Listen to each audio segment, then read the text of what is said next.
আসসালামু আলাইকুম সুপ্রিয় দর্শক শ্রোতা। 2025 সালের সম্ভবত এটা প্রথম ভিডিও করা হচ্ছে। যাই হোক, অনেকদিন পরে আমি আবার ভিডিওতে চলে এসেছি। আজকের আজকে একটা গল্প নিয়ে উপস্থিত হয়েছি। গল্পটা হচ্ছে লিও টলস্টয়ের লেখা বোকা আইভান।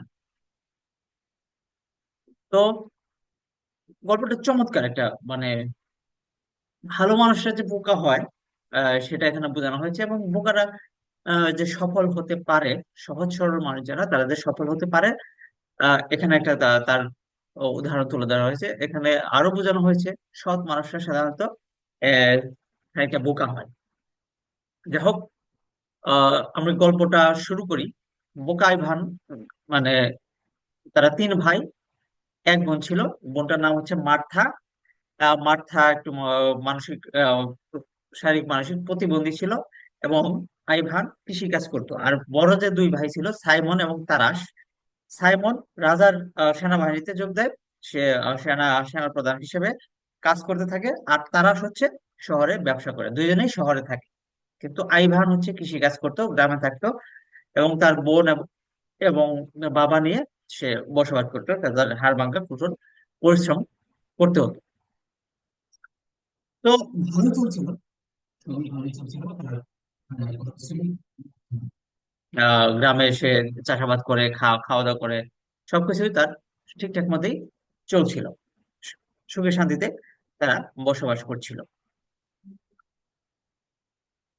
তো এর মধ্যে যে তারাশ ছিল, তারাশ তো শহরে ব্যবসা করতো। তো ব্যবসা করার সময় তার ব্যবসায় দারুণ ভাবে সে ধস খায়, মানে ব্যবসায় ধস খায়, কারণ লসের শিকার হয়। লসের শিকার হয়ে সে তখন গ্রামে আসে। গ্রামে যখন আসে, গ্রামে আসে তার সম্পত্তির ভাগ নিতে। তখন আইভানের বাবা ভাবলো যে তারা তো শহরে ভালোভাবেই বসবাস করছে। আইভান তো নিতান্তই অসহায় একজন মানুষ। আমি যদি সম্পদগুলো যদি ওই তারাশকে দিয়ে দেই, তারাশ তো এমনিতেই সম্পদশালী, তাহলে হয়তো আইভান বিপদে পড়বে। কিন্তু কি হলো, আইভান, বোকা আইভান কি করলো, সব মানে তার যথাযথ সম্পদ তার ভাই তারাশকে দিয়ে দিল। কোনো ঝামেলাই হলো না, মানে কোনো বিপদই হলো না। যে ঝগড়াঝাটি বা প্রতিবাদ, এই ধরনের কোনো কিছুই হলো না। ইভেন তারা, এই আইভান যখন ঘরে দাঁড়িয়েছিল, তখন তারাশের বউ বলতেছিল এই লোকটাকে আমার গন্ধ লাগে, বাইরে যেতে বলে। তারা, তখন আইভান কিন্তু কথা শুনেই বাইরে চলে যায়। তারপরেও কোনো রূপ প্রতিবাদ করে নাই, মানে কোনো শান্তির কোনো ব্যাঘাত ঘটেনি। এই ঘটনা দেখে শয়তান খুব রেগে গেল। শয়তান বলল, কি ব্যাপার, এখানে তো কোনোভাবেই শান্তি নষ্ট করতে পারছি না, শয়তানের কাজই তো শান্তি নষ্ট করা। বুড়ো শয়তান খুব ক্ষেপে গেল, কি কি কি সমস্যা, ভাইদের মধ্যে কোনো ঝগড়াই লাগলো না, তাহলে আমাদের কাজটা কি, তোমরা কি করছো, মানে শিষ্যদের বলতেছে যে তোমরা কি করো, আমি বা কি করি, আমাদের তো কোনো টার্গেটই পূরণ হচ্ছে না। বোকা এবার সব সর্বনাশ করে দিচ্ছে। তো তখন তার সেই বড় শয়তানের তিনজন শিষ্য ছিল, ছোট শয়তান। এই শয়তানরা বললো যে আমরা সব ঠিক করে বলবো, আমরা ওদের মধ্যে শান্তি লাগিয়ে ছাড়বো, তাদের আমরা সাইজ করবো। যাই হোক, তো এভাবে চলছিল। ইতিমধ্যে দেখা যাচ্ছে যে সাইমন ছিল আর কি, আরেক ছেলে সাইমন, সে রাজার সেনাপতি হিসেবে কাজ করত। সে সেনাপতি হিসেবে কাজ করার সময় উম, কোনোভাবে রাজার ওই ছোট শয়তানদের একজন, সে রাজার সাথে তার দ্বন্দ্ব লাগিয়ে দেয়। পরে তাকে বরখাস্ত করা হয়, সেনাবাহিনী থেকে বরখাস্ত করা হয়। বরখাস্ত করলে সেও বিপদে পড়ে যায়। তারপরে চলে আসে হচ্ছে তার গ্রামের বাড়িতে, আইভানের কাছে চলে আসে। তো তারপরে সে আইভানের কাছে চলে আসলে আইভান তখন তাদের দেখাশোনা করতে লাগে। তো এর ইতিমধ্যে সেই শয়তান, যে শয়তান সাইমনের মধ্যে দ্বন্দ্ব লাগিয়ে দিয়েছে, সাইমন এবং রাজার সাথে, সেই শয়তান আবার চলে আসলো আইভানের কাছে। আইভান যে খেতে খেতে মাঠ ঘাট চাষ করে, সেটাকে তারা বাধাগ্রস্ত করতে চায়। এখন আইভান যে লাঙ্গল ধরে টানে, তখন মাটির নিচ থেকে শয়তান লাঙ্গল ধরে থাকে। কিন্তু হাল ছেড়ে দেওয়ার পাত্র নয় আইভান। ওকে আইভান টানতেই থাকে, এমন জোর টান দেয় পরে, পরে শয়তান মানে লাঙ্গল সহ উপরে উপরে চলে আসে, শয়তানের একটু ফুটো হয়ে যায়। পরে আইভান তাকে ধরে ফেলে, শয়তানটাকে ধরে ফেলে, নরম নরম একটা প্রাণী শয়তানটাকে ধরে ফেলে। তখন শয়তান কেঁদে কেঁদে বলে, আমাকে মাফ করে দাও, আমার ভুল হয়ে গেছে, আমাকে ক্ষমা করে দাও, আমাকে বাঁচিয়ে দাও, আমাকে মেরো না। তো তখন আইভান জিজ্ঞেস করে, আইভানের পেটে ব্যথা ছিল, তখন আইভান জিজ্ঞেস করে, তুমি কি আমার পেট ব্যথা ভালো করে দিতে পারবে? তখন বলে, হ্যাঁ হ্যাঁ, পেট ব্যথা ভালো করে দিতে পারবো, এটা কোনো ব্যাপারই না। পরে সে শয়তানটা মাটি খুঁজে খুঁজে তিনটা শিকড় এনে দেয়। তো বললো যে এই শিকড় খেলেই তোমার পেট সেরে যাবে। তখন আইভান একটা শিকড় খায়, পেট ব্যথা ভালো হয়ে যায়।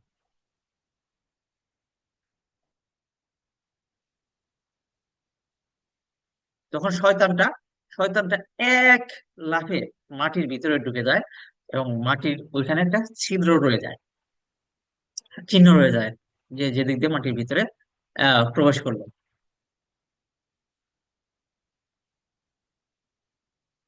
তো এইভাবে আইভান তার পরিবারকে চালিয়ে যাচ্ছিল, এবং তার ভাই সহ তার ভাবি সহ সবাইকে সে রোজগার করে খাওয়াতে থাকে। যাই হোক, এর পরবর্তীকালে দেখা যাচ্ছে যে ঘোড়ার ঘাস কাটা, বিভিন্ন করার জন্য কাজ করতেছিল। ইতিমধ্যে আরেকটা ছোট শয়তান আরেকটা চলে আসে। চলে এসে দেখে অন্য কোনো শয়তানকে পাচ্ছে না, একটা গর্ত দেখতে পায়। গর্ত দেখে সে ধারণা করে যে আগের শয়তান মনে হয় কোনো বিপদে পড়েছে। যাই হোক, আইভান আস্তে ধার করে ঘাস কাটতে লাগলো, কিন্তু শয়তান মাটির নিচ থেকে আস্তে ধরে রাখে, মানে কাস্তে করার চেষ্টা করলো আর কি, আটকে দেওয়ার চেষ্টা করলো। তবুও খুব কষ্টে বোকা আইভান ঘাস কাটতেই লাগলো, কাটতেই লাগলো। তো শয়তানের দেখা যায় থাবা কেটে গেল আর কি। তো তখন শয়তান তো একটু চলে গেল, খড়ের খড়ের পালার মধ্যে ঢুকে গেল, খড়ের গাদায় ঢুকে খড় পচাতে শুরু করলো। কিন্তু খড়ের যে গরম আছে, উত্তাপে শয়তান এক সময় ঘুমিয়ে পড়লো। তো তখন তখন আচ্ছা, আইভান হঠাৎ খেয়াল করলো যে এখানে খুদে শয়তান একটা আছে, পরে ধরে ফেললো ফেলছেন। তো তখন শয়তান চি চি চি করে উঠলো। আইভান তখন বললো, কি তুমি আবার আসছো? তোমার তো সাহস কম না, এবার তোমাকে মেরেই ফেলবো। তখন শয়তানটা বললো, না না, আমি ওইটা না, আগে আমার আরেকজন আসছিল, আমি অন্য শয়তান। পরে শয়তান বলে যে, আমাকে যা করতে বলো আমি তাই করে দেবো, তুমি কিন্তু আমাকে ছেড়ে দাও। পরে জিজ্ঞেস করলো, তুমি কি করতে পারো? পরে বললো যে, আমি বানাইতে পারি, এই যে কোনো যে কোনো জিনিস দিয়ে সৈন্য তৈরি করতে পারি। কিন্তু তারা কি কোনো কাজে আসবে? তখন আইভান জিজ্ঞেস করলো, তারা কি গান গাইতে পারে? তারা বললো, হ্যাঁ, গানও গাইতে পারবে। কারণ আইভানের গানের প্রতি খুব একটা আকর্ষণ ছিল। তারপরে শিখাই দিল কিভাবে যে খড়গুলা নিয়ে যদি একটা মন্ত্র পড়ো, মন্ত্রটা শিখাই দিল। তো মন্ত্র যদি পড়ে, এই মন্ত্র পড়লে সে সৈন্য হয়ে যাবে। তখন আইভান তো চিন্তা করলো যে সৈন্য হলো, সৈন্য শব্দটা এখন কিভাবে করবো। পরে তখন আরেকটা মন্ত্র সে বলল, সে মন্ত্রগুলো বলে সে আবার হচ্ছে ঘর বানিয়ে ফেললো। তারপর শয়তানটাকে ছেড়ে দিল। শয়তানটা তখন আবার একটা ছিদ্র করে, মানে মাটির ভিতরে ঢুকে গেল, একটা ছিদ্র রয়ে গেল। আরেকজন ছিল যে তারাশের শয়তান, যেটা তারাশের শয়তান, যে সে তারাশকে অভাবগ্রস্ত বানিয়ে ফেললো। এখন আসলো আবার আইভানের কাছে।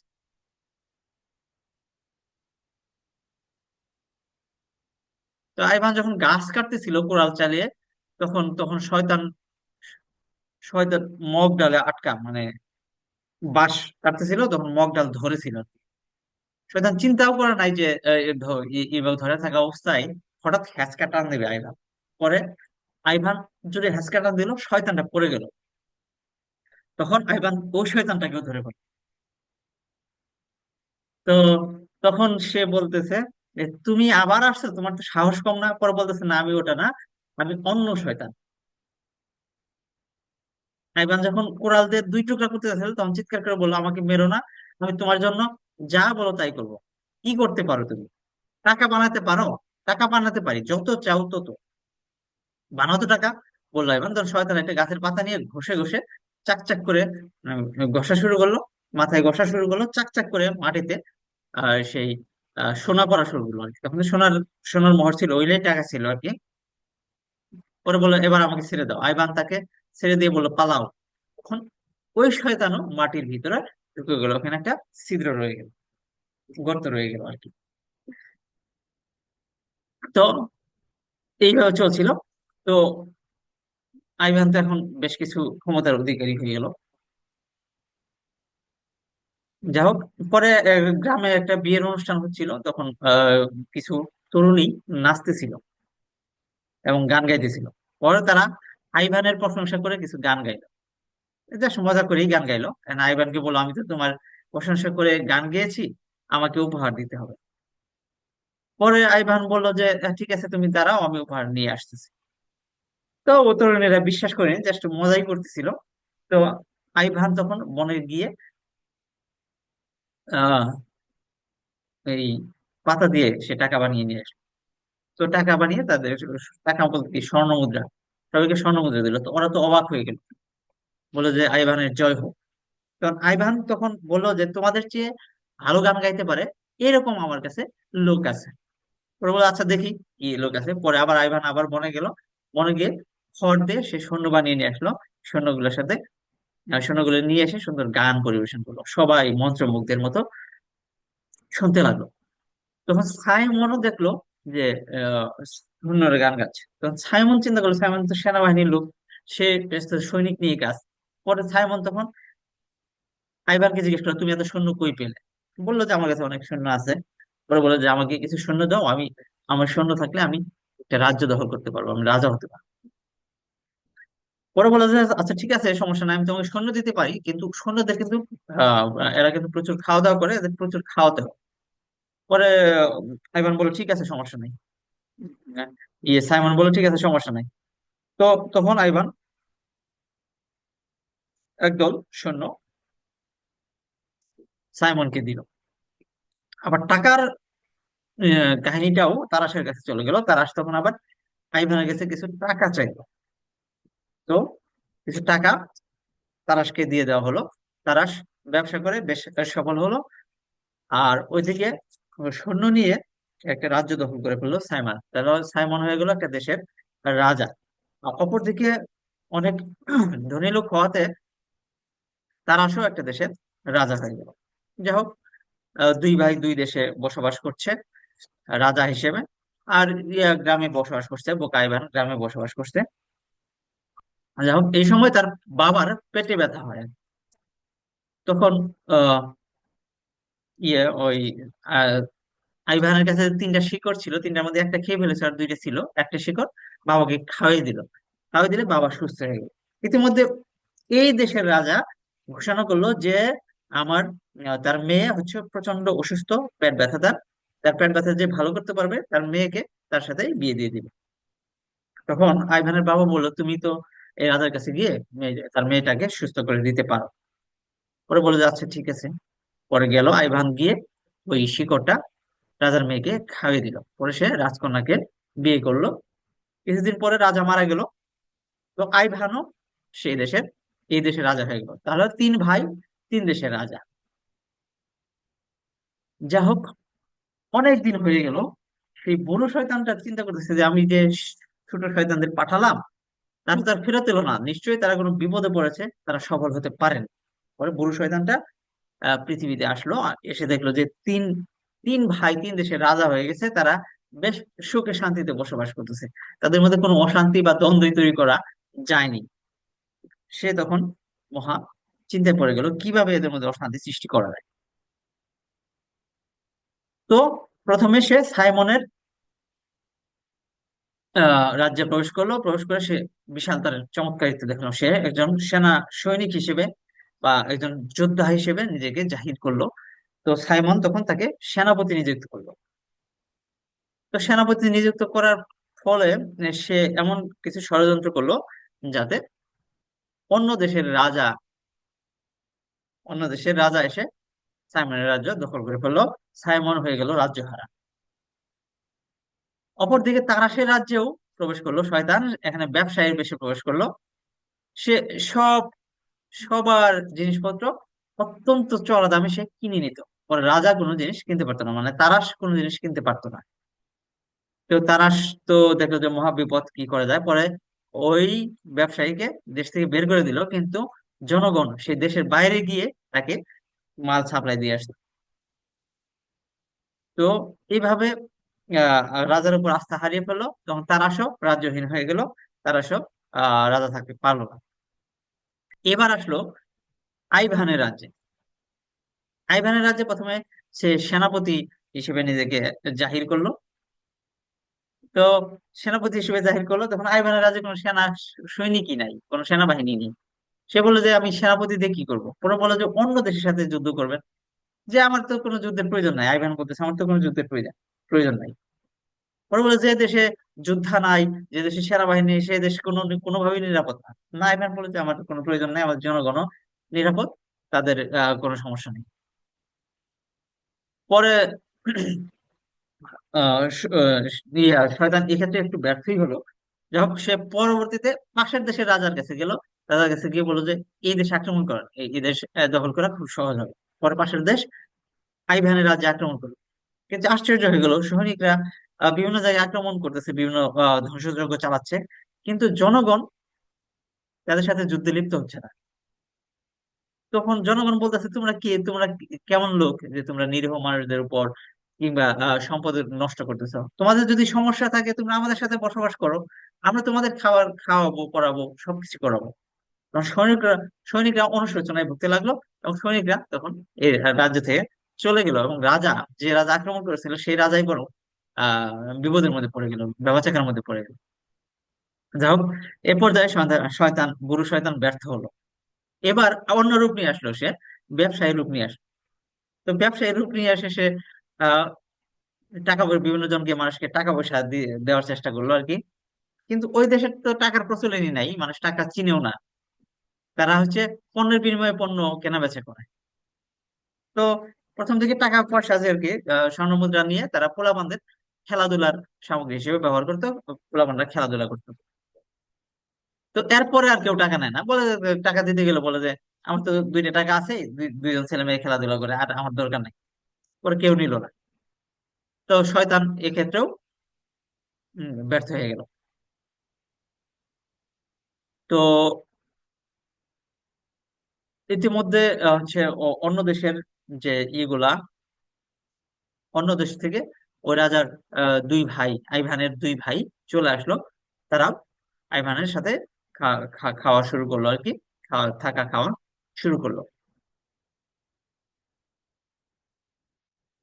তো শয়তান তো এখন শয়তান বোঝাচ্ছিল যে সব সময় শুধু আহ হাত দিয়ে, মানে এই দেশে খুব পরিশ্রম করতো সবাই। তখন শয়তান বোঝাচ্ছিল সব সময় শুধু হাত দিয়ে কাজ করলেই হবে না, মাথা খাটিয়ে কাজ করতে হয়। তো সবাই তখন অবাক যে মাথা খাটিয়ে কেমনে কাজ করে। সবাই ভাবতো যে যেমন আমরা হাত দিয়ে কাজ করি, মাথা মাথা দিয়ে হয়তো কোনো কাজ করা যায়। তো যাই হোক, শয়তান বিশাল মোটিভেশনাল স্পিকার, 2-3 দিন ধরে বক্তব্য দিচ্ছিল। সবাই অবাক হয়ে মানে লক্ষ্য করতেছে কখন মাথা কাজ করা শুরু করে, কি মাথা দিয়ে কিভাবে কাজ করা শুরু করে। কিন্তু অনেক খিদে লাগে গেল। শয়তান তখন একটা লাফ দিল, লাফ দিয়ে মাথাটা উম, উম, দেয়ালের সাথে লেগে গেল। লাফ দিল বা ওই দুর্বলতার কারণে পড়ে গেল মাথা। তখন সবাই বললো এই তো শালার বুড়ো লোকটার মাথা কাজ করতে শুরু করেছে। তো সে বেজায় আবার লাফাতে থাকলো। তখন সবাই ভাবলো যে যে ভালোই, মানে সে মাথা দিয়ে কাজ করা শুরু করছে সে। কিন্তু এত সব দেখে, খাবার দাবার নানা বিপদের কারণে শয়তান তখন চমৎকার, মানে খুব বিপদে পড়ে যাওয়ার কারণে সেই শয়তানটাও অনেক রাগে ক্ষোভে পৃথিবীর ভিতরে ঢুকে গেল। ওখানে একটা ছিদ্র রয়ে গেল। তখন আইভান বুঝতে পারলো যে এটাও এটাও ছিল একটা শয়তান।